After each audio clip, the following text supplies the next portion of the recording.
Hey everyone, I'm Mackayla. Welcome to the Soundtrack of Our Lives podcast. We're going to jump right in with the two hardest questions of all. Who are you and what have you been up to lately? We are Taken by Tides. We're a band from Texas, and we've been up to a lot of new music. Yeah, that's about it. Very exciting. What can you share about the new music? Jay, Yeah, I mean we put out a new single called Ghost Vibrations a little over a month ago, and then pretty recently we just put out 1,000 Lives, and we just announced a tour with it. So we're gonna be playing some new stuff pretty soon. New music videos just came out. Um, yeah, a lot of cool things are happening with these last two songs. Yeah. So you have a tour coming up. What cities are you most excited to play in? all of them. Correct answer. Just kidding. Yeah, well, I mean, we'll be doing a lot of Texas dates. We'll be starting the tour, by ourselves in San Antonio, going down to Laredo, and then playing a couple other cities here, like Austin, Houston, Dallas, and then we're still trying to get a West Texas date, lined up. But after that, we'll be going to New Mexico and Las Cruces, and then we'll be going to Phoenix, Arizona, Tucson, Arizona, and then we'll end the tour right now in Los Angeles, California. So we're excited for all of them for plenty of different reasons. A lot of friends are coming out to different dates, and we're very stoked. Are there certain venues that you are super excited to play you haven't played before or anything like that? Definitely the Nile Underground in Phoenix. I think just being able to see it for the first time for myself. Jaden's been there, working for a couple other bands, but it's a legendary venue with a lot of history, and I hear they treat their bands very well, so I'm stoked on that. And then 1720 in LA, they've been very nice with us too, and they've got a very cool production going on at their warehouse, and so we're excited to use that a part of our show. So I'd say those two are some highlights for me. Anyone else? Yeah, I mean, I've been to the Nile a bunch of times, and every time it's been dope, but I've never been with my own band, so I'm excited to do it and do it for real this time, you know. Um, and I feel like I'm kind of excited to play RBC in Dallas. I mean, I know we've been to the venue a bunch of times and I've done it a bunch of times, but um, I feel like the demand in Dallas has been a lot crazier this time around. So I think the show is just gonna go really well. Yeah. Yeah, definitely for sure. I agree with that. I'd I think we're all say, excited. yeah, Nope. I'm really excited to play the hometown shows for sure. I think that's like the one where like most of our family also gets to attend and mix with some friends we've known along the way throughout the years, and also just kind of just sharing the stage with other people who have been around that local scene with us growing up. It's kind of like it always feels like a checkpoint going back and playing those places, especially visiting home. It's always nice. So that's one I'm looking forward to. Very cute answer. Jackie? I think we always are excited. I mean, I know I am, but when it comes to looking forward to anything as far as shows, it's always a reward. It's always fun to just go out there and share the stuff with people live and get to experience it in that format. In particular, I'm excited for the stuff that we're playing that we haven't played as a group together. Anything out of state, particularly, is going to be, fun, exciting. It's going to be a new experience for all of us. So yeah, just that. Hopefully, we get to meet, some people out there, some of you guys, and you know, have a good time. For somebody who hasn't seen you live, what can they expect? Um, that's in a nutshell. Some heaviness, some sadness, some crying, some anger, and everything in between that. And then along with that, a very cool light show that we're gonna bring along with us. Jaden?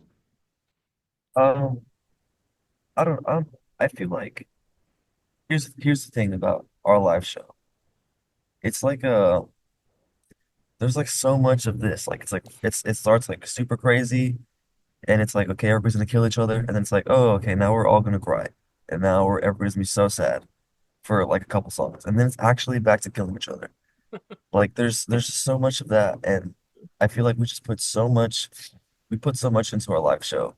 It's from like, how we're performing, first of all, as a band, how we sound, how like sonically also, how it's hitting the speakers. And now with like this new thing we're doing lights. So it's like gonna be like a whole new visual aspect to the show that we've never had. So I just think yeah, I think it's gonna be really good. It's definitely like the biggest production that we've put on to date, and it's the most effort that I feel like we've ever put into a show. Not to say that, not to discredit all the other times that we've done stuff, but this specific tour, Hmm. there's just everything is brand new, like new songs, new tones, new everything, new everything. You know what I mean? So I just yeah, it's Jack gonna be finally it's gonna be gets really some custom in-ears so they don't slip out, you know, yeah. because he's Uh, yeah, definitely. This is definitely going to be our most technologically advanced run, but and like aside from the nerdy stuff that we are very preoccupied with, I think for the crowd it's just a visceral experience. Like they said, emotional peaks, highs and lows, and we try to take people on what we would consider like a journey, not narrative really or anything specific like that, but more so just how does this feel and how does this take you, I guess, cohesively, emotionally, one place to the next. And we put a set together that we think really evokes those emotions and hits some highs and lows that really just culminate in a nice, overall very well culminated time. Hmm. How long did it take you to put together the set list? I don't know, I Jake. think like like 2 or 3 days we kind of just decided on it, maybe a little more. I mean, it wasn't like something that we were like consistently talking about. We just were kind of doing other things, and it was kind of getting sprinkled in the conversation. So I feel Hmm. like it kind of took, I don't know, maybe like 4 or 5 days at most to figure out like a concrete set list. Yeah, Um, we I also feel had like like it past it shows. took yeah, yeah. I mean, I feel like it took us a little longer to decide what songs we were gonna play, Hmm. for sure.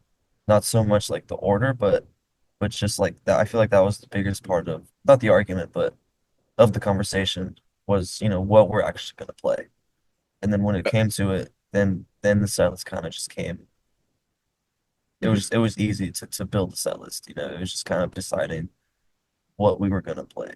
Yeah, Yeah, I we're think we had all come to like kind of like a certain ranking when it came to like the songs already, especially with prior experience for those that we had played before and like what we felt for the new material.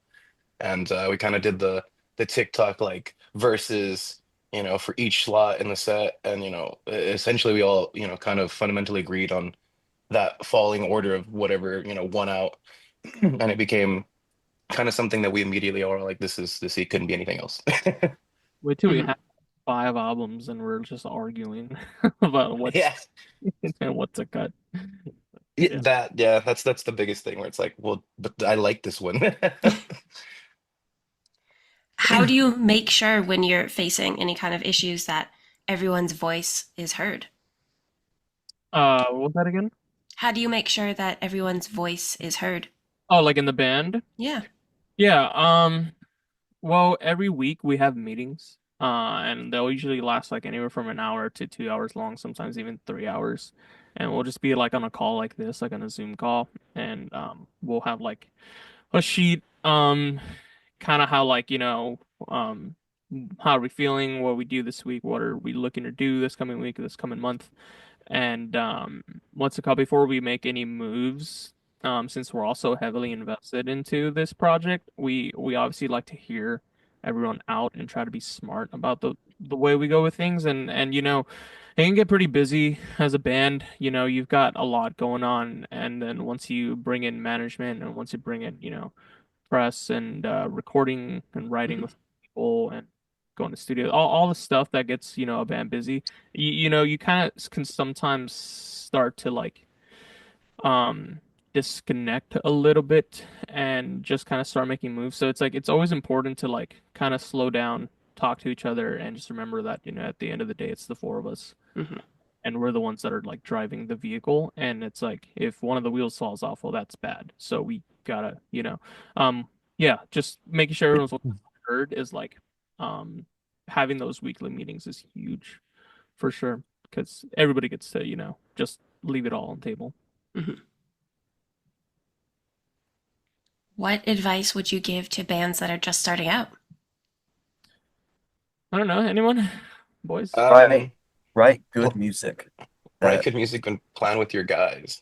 yeah, Make sure you yeah. guys are all on the same page. Make sure that, you know, it can be as fun as you want in the start, but at the end of the day, whatever you're investing your time into, make sure it's something that you kind of have like, even if it's slightly different in whatever variation, at the end of like that tube or pipe or path or whatever you're going on, is somewhat on the same page. And with that, I think you guys can kind of maybe find a glue and get a rhythm. But yeah, definitely write good Absolutely. music. That's probably it's pretty important. Yeah, Yeah, I I'd mean, also branch off of that and say like communication is key. I feel like in every and any relationship, Hmm. I feel like with us, I found that we found it really important, like again, to have like these meetings and kind of have like this Jedi council and just talk together, plot, strategize, see what's the most rational thing. One of the biggest other piece of advice I would offer to other bands is to talk about how far everyone is willing to go, or what is the farthest place that they can imagine themselves in the band and how far they think the band could be. Hmm. Like kind of like theorize and play with big pictures and try to see if the big pictures match and they complement one another. Like we're four different brains and we all love this band and we enjoy each other and working with one another. But perhaps there may be some things that we might want to do differently in terms of the future, but it all coincides with us staying in this band and using the band as a vehicle, a tool, writing music together. And it just complements like all of our visions.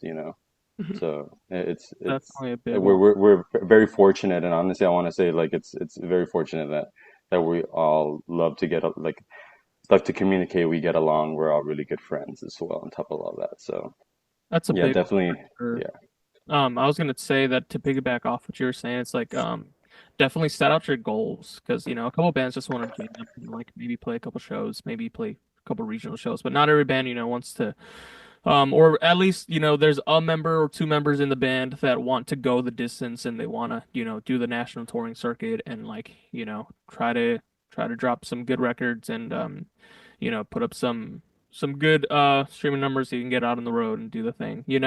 Hmm. um but not you got to make sure everybody's on the same page because it's kind of like pulling the rug on someone.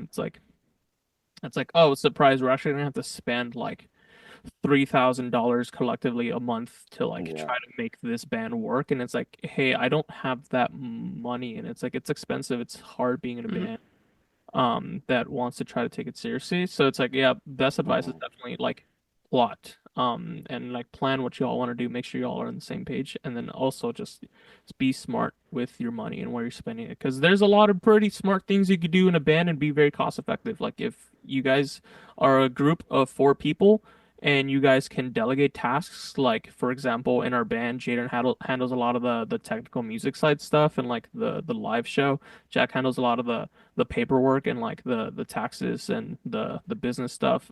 Memo handles a lot of the creative directing, merch and music videos. I handle a lot of the graphic design and the website stuff. And so we try to split all these tasks where it's like normally a band when they get signed to a label or hire out someone to do these things, they it starts to add up really fast. Hmm.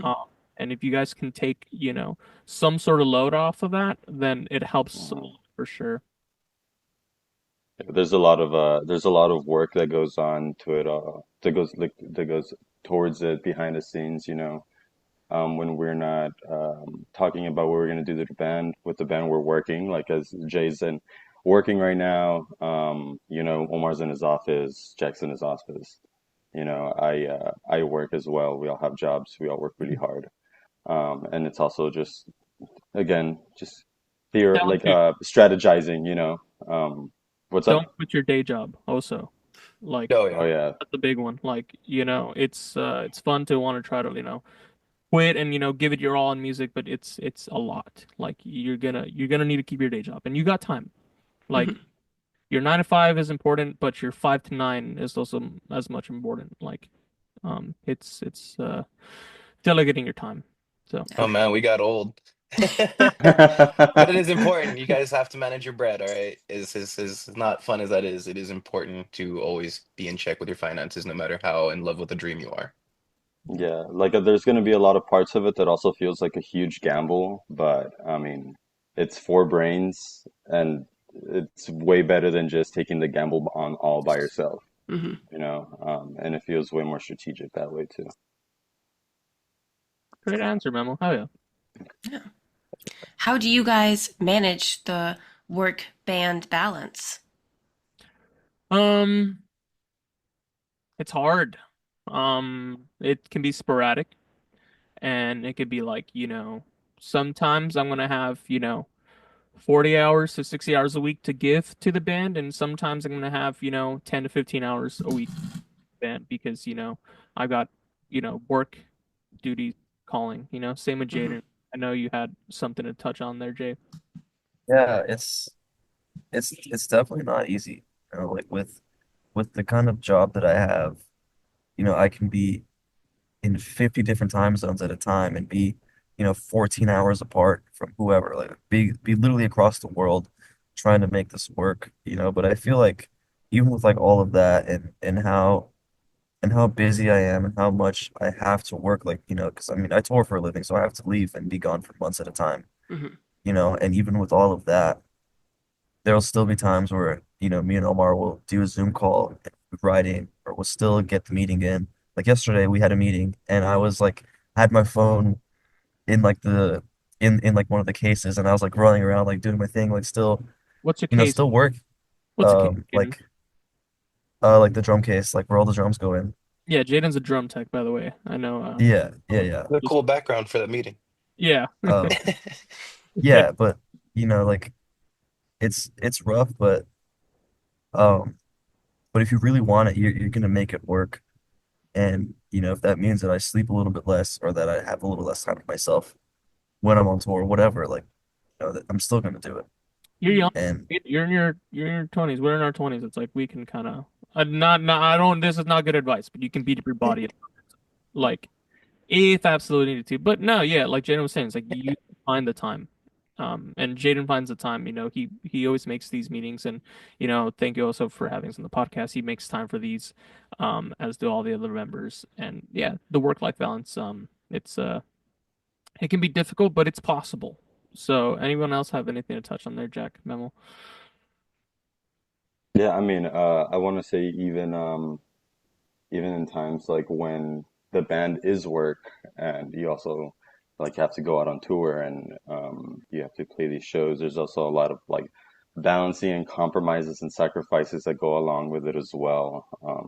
Maybe you have to miss out on a couple of family events or a good friend's birthday or whatever like that. But I mean, in good grace, everyone around, they understand the grind, and the vision, but it definitely it definitely is something to take in mind, and I feel like when you approach it with again with grace, and when I say grace, I mean with like kind of this idea of Bless you. like just bless Thanks. you, kind of this idea of just like keeping in touch with those that are close to you, as well, goes a long way. For example, I have to drop the bomb to my manager that hey, I'm gonna be gone for a month in the summer, and my manager's like, "Oh shit," but it's like, "Hey, it's gonna be fine." That's what I'm telling you. I'm telling you a month in advance, and they're like, yeah, it's gonna be fine. It's gonna be fine, and it's okay. It's okay. Don't worry about it. It's gonna be fine. I did it last year as well. I'm fortunate enough to also be in a job that also allows me that flexibility. Hmm. But it's definitely doable. It definitely is, and I mean, if you have to quit your day job to go on tour, no comment. But yeah, definitely you got to do what you got to do, and you got to make sure that it's a measured risk for sure. That's another big advice there too. Is like if you can get a job that allows you to take the time off to go on tour, even if it's for like Keep two it. weeks, that is huge. Yeah, stay there. Mhm. Stay there Hmm. as long as you can, and then once you're touring full time and you're actually able to, you know, see the light and be like, oh, we can do this, then Hmm. it's time to yeah, you'll know when it's time to quit. Like, and I'm sure Yeah. we will too. Like, I know a lot of other friends and other bands that, when they get to that touring circuit, they're like, we just can't have a day job anymore. Mhm. Like, either or will suffer. And it's like, now it's time, we can take the leap. That's Yeah. when you take that calculated risk for sure.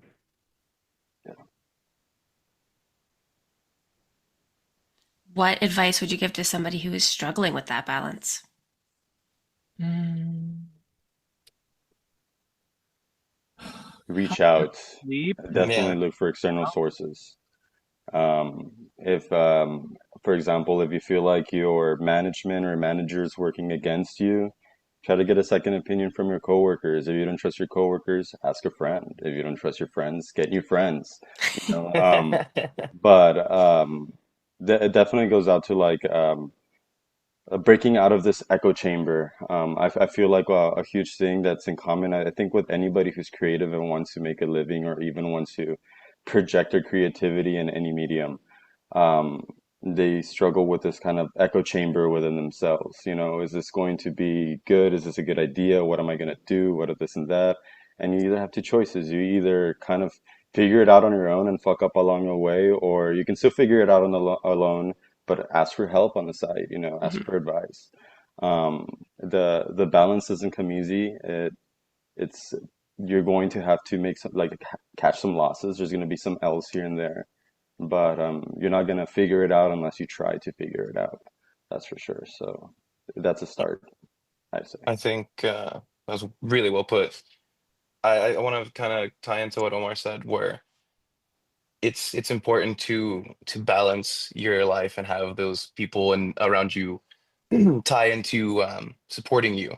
And I think it's important to include people on your journey, not only personally, but as well in the band, being able to delegate. If I'm not able to do something, if there for whatever reason is something that's come up in my personal life, I know that I can trust these dudes to take care of, a responsibility that I might not be able to, uptake, and vice Mhm. versa. In my personal life, I've included enough people in what I'm doing with my guys and how important it is so that they know that if I again can't get cover something in my personal life, they're there and I can trust them and fall back on them, and it's a beautiful thing, and it's definitely worth investing in long term to have those people outside your family, your friends, like the memo said. Hmm. But just make sure that they're people that you can trust and cultivate those things. It's never going to be an easy thing. I think everybody will always struggle with a balance of trying not to overindulge in their creative desires while also Mhm. maintaining your personal responsibilities. That's just going to always be something, a balancing act, but with effort and with trust and a lot of communication, it's something that's doable. That's my biggest piece of advice. Yeah, Oh that's yeah. good advice. So, before I ask the last question, was there anything else that you guys wanted to mention or talk about? Um, I guess just we're going on tour, you know? Check us out. Go to takeitbytidesband.com. And yeah, if you're in any of the cities in Texas, New Mexico, Arizona, or California, then come see a show. Gonna be crazy. It's gonna be so crazy. You're gonna want to go. You want Try to to go to our hypnotize. shows, all of the Want to go. shows. You want to buy the entire tour package tickets. No, come out and make friends. That's the biggest thing. Come out to any of Hmm. these shows that are nearest to you that within reason or not, and Mhm. have a good time and come say hi to us. Check out our stuff, check out the merch, check out the music that's out there, check out the videos. Um, and don't be afraid to Say reach out hi. to us. We're all human and we don't bite. Hmm. Okay, so our last question is, what is the soundtrack of your life? Ugh, that's a hard one. I've never thought of that before. Does anyone have an answer? I gotta think. Mm. When you Um, when you when you say soundtrack, you mean like how many songs? It's whatever you want because it is your life. It's purposefully open ended. Okay. Okay. What do we give each other? The I soundtrack. like track one's like Windy barking at squirrel at 9 a.m. Track 2 is like tranquility for the rest of the morning. It's Yeah. a balance of that. What is there? I would say the Like soundtrack to my life would be um it would be this is kind of a deep cut, right? But it's composed by Gustavo Santaolalla. He's a composer from The Last of Us. Yeah. It's just super eerie and ambient acoustic and mandolin strings and that goes so hard, dude. yeah, I like that. that's just So it feels like like a fungal post-apocalyptic world in my brain, but Okay. we're making it through it. We're making it through it. But yeah, that'll be mine. Probably my favorite OST by far. Also, it's either that or all like Star Wars. It's just like John Williams in an orchestra in my brain, you know. So Mhm. Yeah. Anyone else got an idea for a soundtrack of their lives? Oh, I feel like in my Anger. head, I feel like in my head, I'm just like in the trenches, like in like the war, Oh, like you like that, you know what I mean? Like that's just like constantly going on in my brain. trench warfare ASMR. Yeah, 12 hours. yeah, yeah, yeah. But I'm trying to think of like a real answer. I You look, think my real answer would probably be going off of Memo's deep cut. I'll go another, well, not semi deep cut. This isn't super deep, but Clint Mansell's cover of Creep is oh, Ooh, is a really fun one, and I really like the vibe that he put into it. So I think that would definitely be what I tie to my daily soundtrack. Okay. I'll change mine. I'll change mine. It's gonna be Pearl's unplugged live performance on MTV. It's Pearl Jams, yeah, to be exact. Yeah, black for Cool. 10 hours looping. What do you Jay, think, Omar? I'm still thinking, Jay. He's still cooking the shit up Dude, here. hang on, dude. I gotta scroll through my Spotify. Hang on, give me. Jay's is gonna be the Imperial March and Darth Yeah. Vader's theme It's song. like some chaperone or like No. Jay's is just the music that plays when Donnie comes on screen in the Wild Thornberries. Or what about a third pick? I'll have another third pick because I resonate with this question a lot. Thank you for asking that. Good question. The three iterations of the Brat album, you know. Oh Okay. yeah. I'm excited. I'm yeah. excited for another Brat summer, even though they say it's over. I don't think it's ever gonna be over. So Right. It's Okay. only over Let's if you see. want it to be. Right now, currently, I think "In Rainbows" by Radiohead is like how I'm feeling right now, and that's the vibe that I've been in for the last couple months or whatever. And that record, I've been playing it like in the mornings before loading, and it keeps me keeps me chill. It keeps me grounded. That's yeah. That's my answer right now. Nice. beautiful, Wonderful beautiful. answer. I still Omar, have you thought of one yet? have no clue. Here, Jaden, you know me. And Jack, you all know me. What's my soundtrack? I'll let you The guys. Pokemon Dude, Trainer Battle Theme your 01. sound your soundtrack is Sonic Frontiers. Dude, honestly, Sonic Frontier Yo, soundtrack. dude, actually, yeah, like that's perfect. and it's produced by Tyler Smith, you know? It's Omar's is the Black Parade. Yeah, dude. Yeah, probably one of those. All those probably fit, Yeah. The Those fucking are all solid. fucking It's a Pokemon mix. It's battle. of Sonic, the Sonic soundtrack with like MCR Okay. put together. Actually, also the Kirby one, the gourmet race, Kirby, Ooh, That's a banger. the, the one from Dreamland and Smash Bros. Probably that oh one. yes. It's either of those, Sometimes I'm feeling, very jolly, and that's probably the song, and sometimes I'm feeling like, you know, the Black Parade. That And sometimes I'm feeling like, the Pokemon battle. I get a strong KK Slider vibe. Yeah, I walk across someone in the street, and the exclamation mark comes up. Want to battle me? Just kidding. But yeah, great answers, boys. Like it. So, for all of our listeners who want to stay updated on you guys, see you on tour, hear the music, where can they find you? We're all our big updates go on Instagram at Taken by Tides, and you can also check out Taken by Tides band for our coming tour dates. There's our bands in town there that it will always show you whatever shows we got coming up, and yeah, that's about it. Awesome. Well, thank you guys so much for taking the time to talk to me today. Yeah, thanks for having Thank us. you for Thank having Yeah, you. thank you us. for your time. We appreciate it. They were awesome questions, by the way. Oh, That's great. good. Really cool Hey, questions. have a nice rest of your day. You too. Thank you so much. I'll be safe.